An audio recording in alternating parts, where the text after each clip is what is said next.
All right, so hopefully this goes over well here. I don't usually make videos, but I wanted to kind of do a post-mortem on uh, the items I wore and the gear I used at LAVS this year. It was my first time doing any sort of multi-day event like this, where I had to handle not only the mileage, but also the varying weather conditions and kind of recover from each one as it came. So it was definitely interesting. Having no experience with that, so way different than doing just like 100 miler where you just kind of, oh, it's wet, I'll change my socks, I have multiple pairs of socks, it's fine. I maybe have another pair of shoes with me, I can swap them out, no problem. I can, change my outfit, no issues.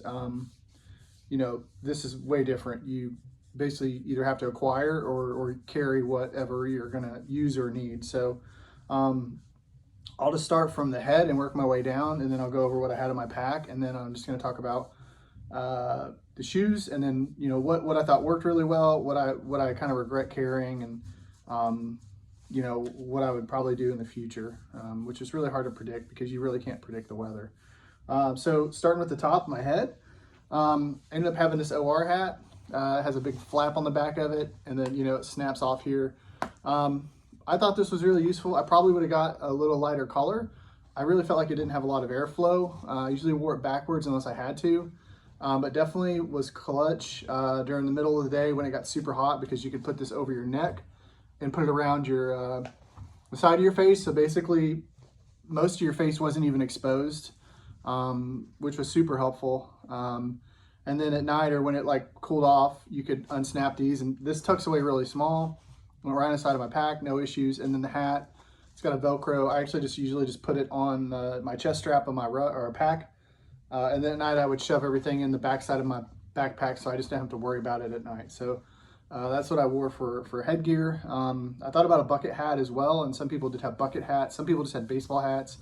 I think because I was just out in the sun so much, this was really helpful to kind of protect my neck. And it was a bit stuffy at times, but also, it totally saved me from having like super crazy neck burn. Yep.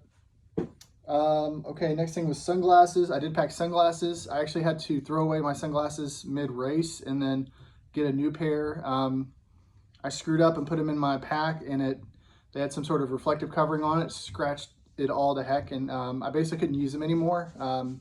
So I had to throw them away, and I acquired a pair at the Walmart.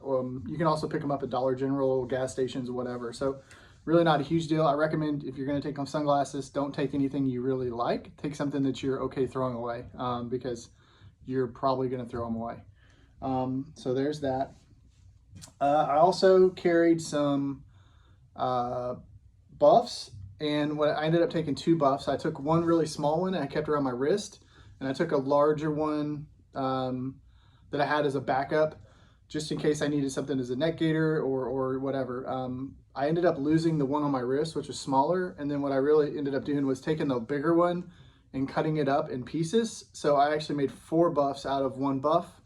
I had one around my wrist, and then at night I would typically put one around my forehead with a headlamp, just to kind of protect my head if I wore a headlamp, or it got super sweaty, whatever.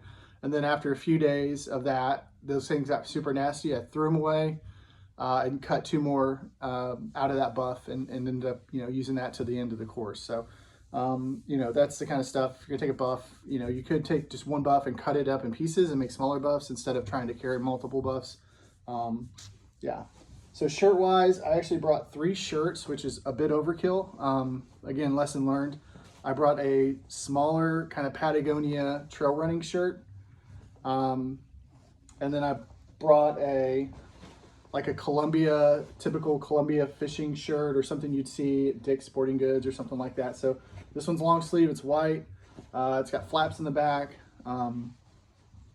super helpful. And then the 3rd shirt I brought was a super lightweight Patagonia, this thing weighs nothing, shirt. I didn't actually wear this running at all. What I ended up having was a pair of, also, switching over to shorts, I ended up having a pair of these Patagonia shorts, which are also super light. They're a bit big, but they're light.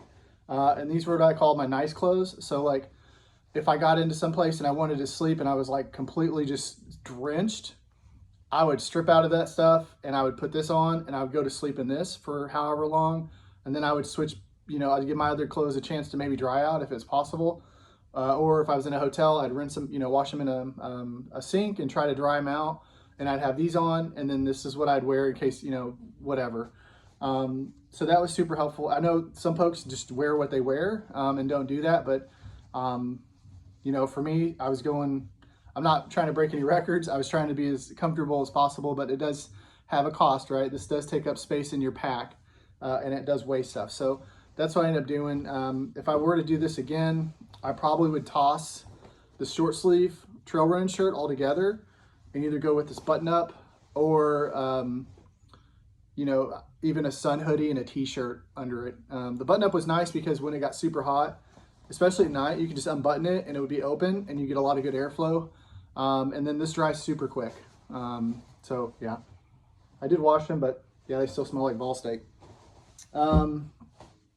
Keeping along with the shorts, I ended up taking 2 pair of, we'll call them underwear. These are like sport short Under Armour ones. And I just kind of rotated through these.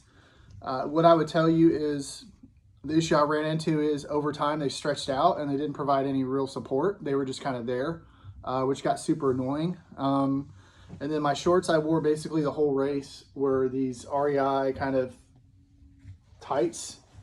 They're like $50 at REI. They got a little, drawstring in them. What I thought was really great about these is they have these little pockets on the side, which is kind of hard to see because it's black on black, but you can fit, so I would fit a whole water bottle in this and carry it on my side. And these pockets are super handy because like you could have wipes in there, you could switch stuff out, you could use it as a trash pocket, which is also super helpful. I would just crush a bottle and put it in my pocket along with trash, and you don't have to dig around your pack. You can just throw it as you go at a gas station or something. At night, you could put a headlamp in here and just have it in your pocket, so you didn't have to have it on your forehead or anywhere. You just had it available. Or if you're going to the restroom, you had wipes in the pocket already. You don't have to worry about digging through your pack. You just had them. You had them handy. So it's super handy to have pockets on either side.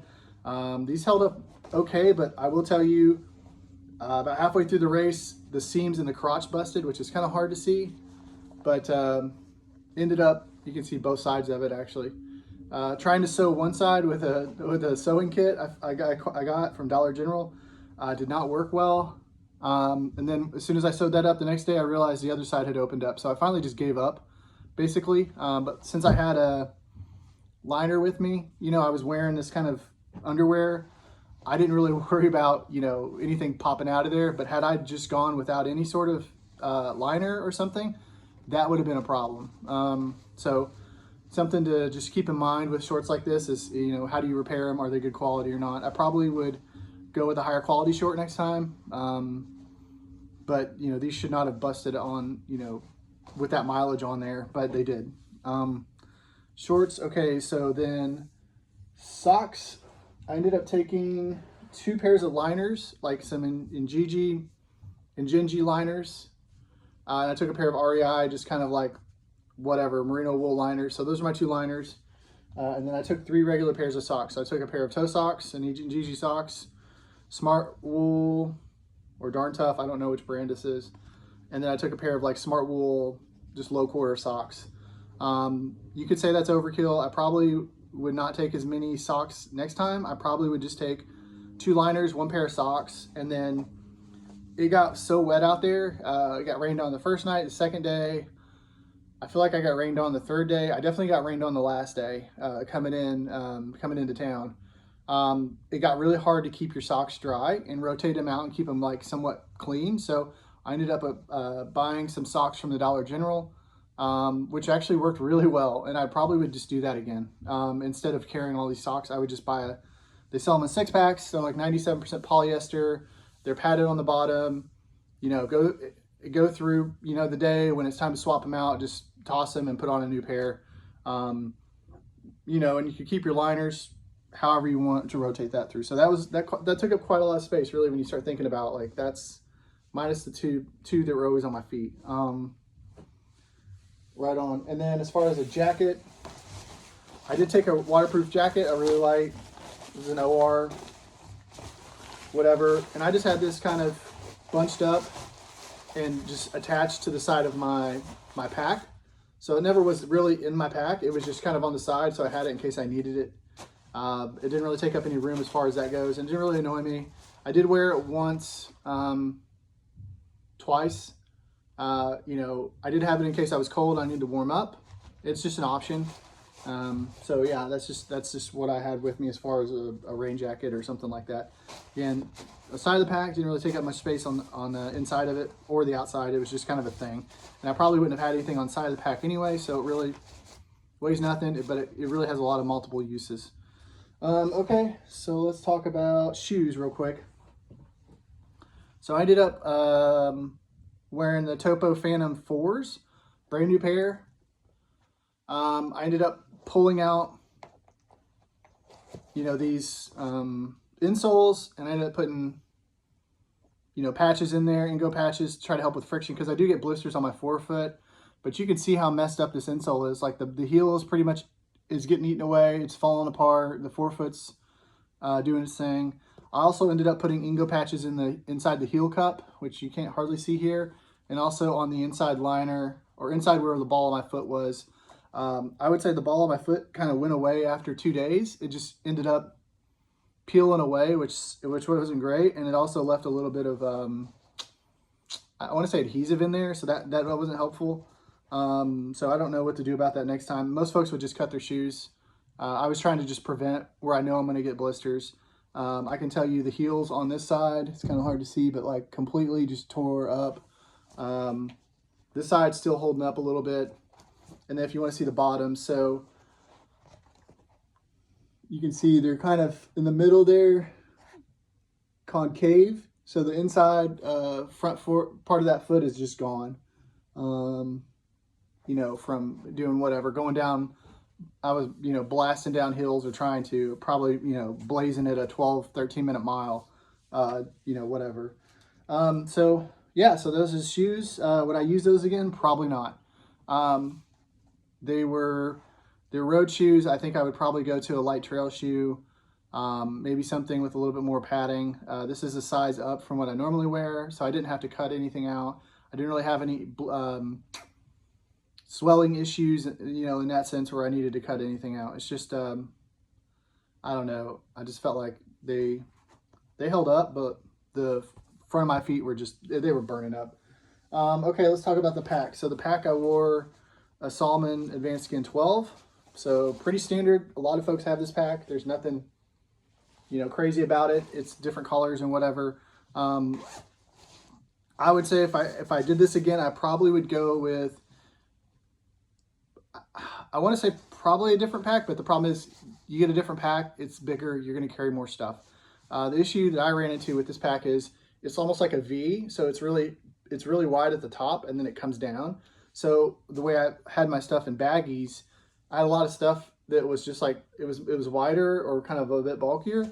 So I ended up with this like weird bubble that had nothing in it at the bottom, and I had all the stuff at the top. So I kind of looked like I had a bit of a hunchback, or at least I felt that way.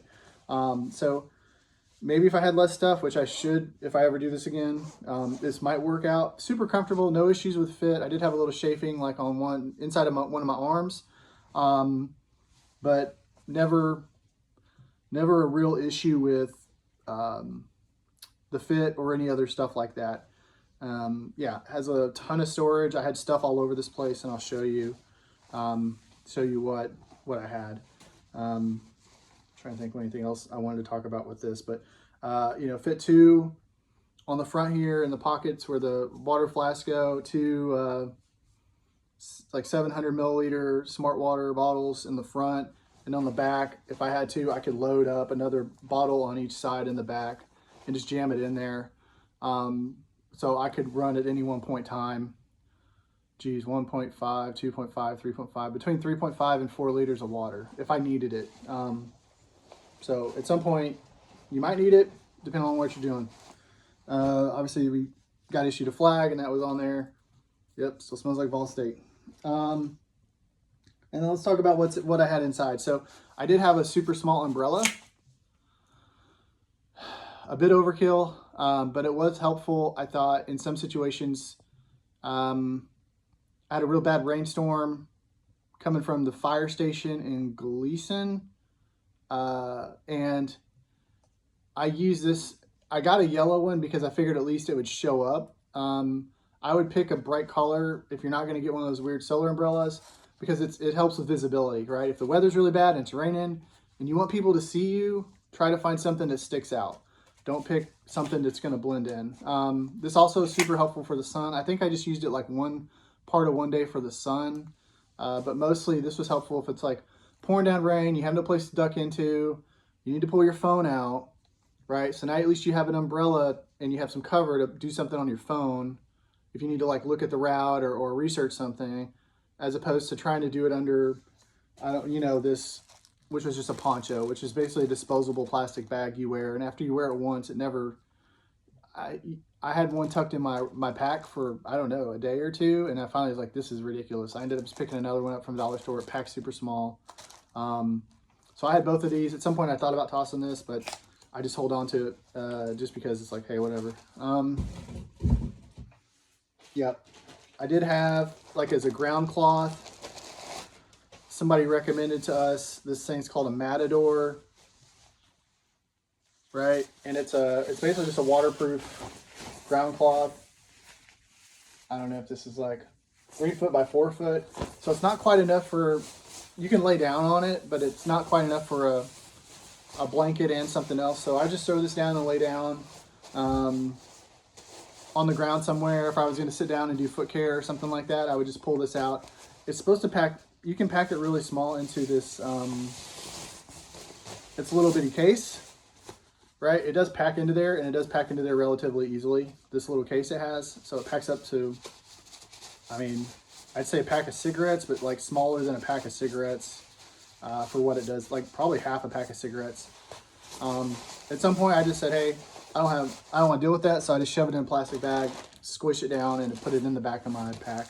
So I had it available if I wanted to like just plop down, I could just pull it out. Had a sleeping mask, like a cheap old one you get on a flight. Super helpful. In the middle of the day, you're trying to sleep, you go into an Angel Station, or you go into like the firehouse, or the farmer's market or something. It's just light. There's light everywhere. There's stuff going on. You almost really need one of these if you're trying to settle down. So I highly recommend, just a face mask kept in a plastic bag with some other stuff. It's no way, it takes up a little bit of space, but like your sleep is important. So it's one of those things that's super important. For lighting, again, some people just carry a light, like a hand light. I went with just a cheap old black diamond headlamp, packed in my pack, no issues. And then I also had a little handheld, this is a Surefire, but you can get them, and this is metal, so it's a little bit heavier. It's sturdy, it's a military thing. But I had it for basically on the road, if I didn't want to use my headlamp. I had it for, shining down cars. Also has it for self-defense, right? So at night, if something is coming at you, a dog or something, you can shine this right in their eye. It's super bright. Headlamp's not going to do that. Also oncoming, like somebody's harassing you in a car, you can shine it at them. So this is really why I carried this. This is my self-defense. Some folks had pepper spray. Some folks had I read somebody had a taser. I just had a light. So these are my lights. And then again, I ended up having an extra pack of batteries, although this was probably not needed. I should have just used the headlamp for a couple of days and bought new batteries, swapped them out, and not worried about it. But again, for electronics, so that saved my race because my phone port stopped working after day 2 on my iPhone. It just would not take a cable, the cable I had, it would not take another cable, it just wouldn't work. So some advice I got from another fellow runner was to purchase one of these charging blocks that has the MagSafe on it. So it just snaps right on the back of the phone. And that's how I got my power on my phone for basically most of the race was this. And then what I found was it would charge my phone while I charged it. So I would have this plugged in charging, and it would also charge my phone. So I could charge both at the same time. And then this one has a little, I don't even remember how to activate it right now, but you see a little black thing. It actually tells you the percentage of charge still on here. I know they have something like this at the dollar store, but this actually saved my race, because if I didn't have something like this and I couldn't figure that out, I was done, because if you don't have a phone, you're done. As far as the charging block, I ended up finding this Anchor. It, has those snap in. It's a little bit bulky, but it has a 4-port. So if you go into a place where you're charging and you have multiple people, you pull this out, there's 4 cables that can get charged, at the same time. So that's, and I didn't want to limit myself to just USB-Cs or USBs. I wanted the options in case my cable broke. I could use somebody else's if they only had a USB or something like that. So again, power, phone, super important. I brought my my watch charger. That runs off USB-C. And then I had a USB-C cable. I actually bought this at the dollar store. My other cable broke, so I ended up just buying this. And another thing I would tell you is, if you can, try to get a little bit of a longer one, just to give you an option of, like, sometimes the wallets are high, like at the dollar store, or you're at a restaurant and they're low and you're trying to get your phone on the table. So a little bit longer one. That's, again, personal preference, but it is what it is. I also had a little bit of a carabiner on the back, and I had some, I had this like random piece of string that I found, and I had some, geez, what are these called? Like bobby pins or push pins or something, or clothespins on here. You're gonna need those for various things, either attaching your socks to the outside of your pack or your clothes to dry out, or, you could use them for popping blisters, you could use them for whatever, but you're gonna need safety pins. And then I ended up picking up this knee brace from the dollar store because I did have some knee issues. I was very well surprised how much my knee and my hamstring held up, but at some point, they were giving me a lot of trouble, especially my knee, and I picked up this brace. It was like $8 from the dollar store. Actually worked really well. I was surprised. It's better than some of the more expensive ones I purchased. All right, there's that. All right, and then medical. So I definitely went overkill on medical. I ended up buying this like blister pod kit online, and it came with a lot of stuff, but it came with like more stuff than I would ever need. And I packed it all, right? So I was like, hell, I don't know what I'm going to use and what I'm not going to use. So it had a lot of stuff that I didn't need, which was fine. I had options, right? So I had options in case I needed these, but it was overkill, because you really can get almost everything you need out there. Either you have it, somebody else has it, dollar store has it, Walmart, if you find a Walmart. Yeah, so I ended up taking this little bitty Swiss Army knife. Never going to take that again. Didn't use it, don't need it. I ended up buying a little pair of scissors on like Walmart or Amazon. These like foldable, they fold up into like nothing. These are probably the most useful thing I had. You could cut anything with them. I was cutting KT tape, I was cutting gauze, I was cutting all kinds of stuff. So if you're gonna go out, like, you can buy these scissors, they're like $5, and it's super helpful.